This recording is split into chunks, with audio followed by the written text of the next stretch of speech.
Iran imesema haifanyi mazungumzo ya moja kwa moja na Marekani, huku ikisisitiza kuwa Tehran haitaanza tena mazungumzo rasmi na Washington hadi Marekani itakapotimiza masharti ya makubaliano ya muda yaliyosainiwa mwezi Juni.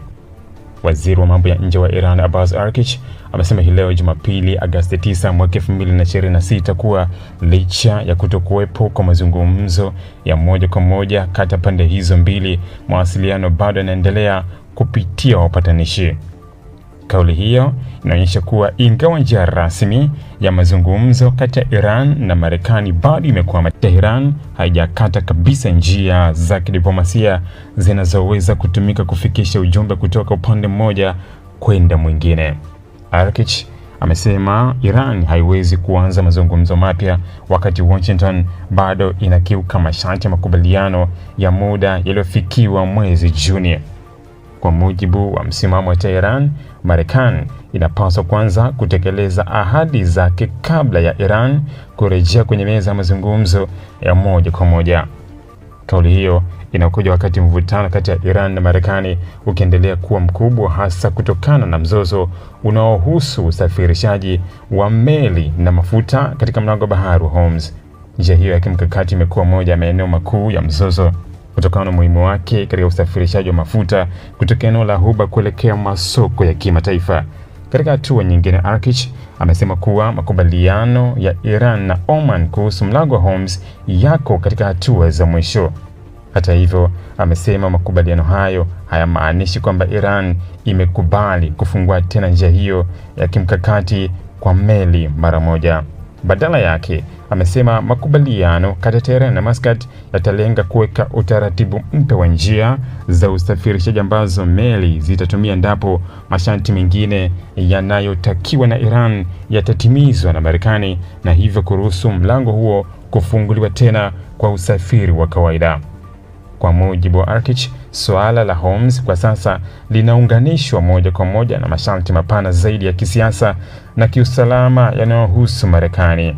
Hivyo makubaliano kati ya Iran na Oman hayatachukuliwa kama uamuzi pekee wa kufungua mlango wa Hormuz, bali kama mpango wa namna usafirishaji utakavyofanyika pale ambapo mazingira yatakaporuhusu kurejea kwa trafiki ya kawaida ya majini.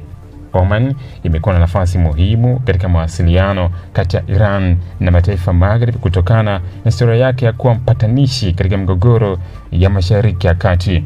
Ushiriki wa Muscat katika suala la Hormuz unaifanya nchi hiyo kuwa kiungo muhimu katika jitihada za kupunguza hatari ya mzozo huo kuathiri zaidi biashara na usalama wa kimataifa. Kauli ya Araghchi pia inaonyesha kuwa Tehran bado inatumia swala la mlango wa Hormuz kama sehemu ya shinikizo lake la kidiplomasia dhidi ya Washington. Iran imekuwa ikisema kwamba kurejea kwa usafiri wa kawaida katika njia hiyo kutategemea kwanza kutimizwa kwa masharti yake badala ya kufunguliwa bila masharti. Kwa upande wa Marekani, hali hiyo inaongeza changamoto katika juhudi za kurejesha utulivu katika eneo hilo, kwa sababu kutokuwepo kwa mazungumzo ya moja kwa moja kunafanya mawasiliano kati ya Washington na Tehran kutegemea zaidi wapatanishi. Hata hivyo, ukweli kwamba ujumbe bado unapitishwa kupitia wahusika wakati unaashiria kwamba njia ya kidiplomasia bado haijafungwa kabisa. Iran kwa sasa inaonekana kutaka kuona hatua za Marekani kabla ya kufanya uamuzi wa kurejea kwenye mazungumzo rasmi.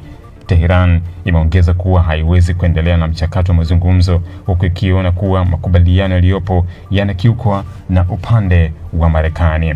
Hivyo suala la kufunguliwa tena kwa mlango Hormuz, usalama wa meli, njia mpya za usafirishaji na kurejea kwa mazungumzo ya Iran na Marekani sasa yanaonekana kuwa masuala yanayohusiana kwa karibu. Endapo masharti ya Iran yatatimiza, Tehran imeashiria kuwa inaweza kuruhusu mchakato wa kurejesha usafiri wa kawaida katika Hormuz, huku makubaliano yake na Oman yakitoa msingi wa kupanga njia zitakazotumiwa na meli kwa wakati huo. Ili kuwa mwanafamilia bora wa Global TV, usisahau kusubscribe, like, kushare na kucomment. Baada ya kusubscribe, bonyeza alama ya kengele ili kupata taarifa kwa kila video inayopanda Global TV Online.